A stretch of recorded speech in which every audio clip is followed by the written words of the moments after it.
Aibda Sofyan menjadi anggota polisi yang tewas dalam aksi bom bunuh diri di Mapolsek Astana Anyar, Bandung, Rabu kemarin.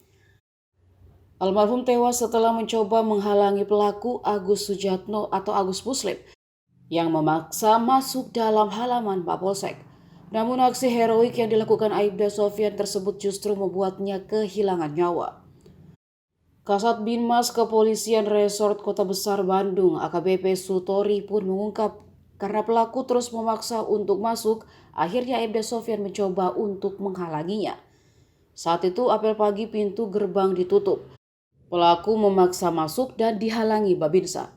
AKBP Sutori menyebut ketika menghadang pelaku, Aibda Sofyan juga sempat bersitegang dan mendapat ancaman dari pelaku. Karena pada saat kejadian pelaku juga mengacungkan senjata tajam.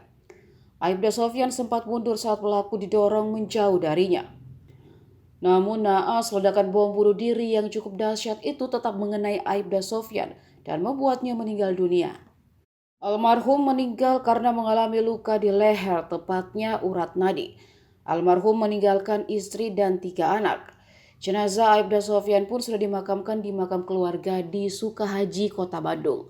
Sebagai bentuk penghargaan, Aibda Sofyan pun mendapat kenaikan pangkat kehormatan dari Polri menjadi Aibtu atau Anumerta.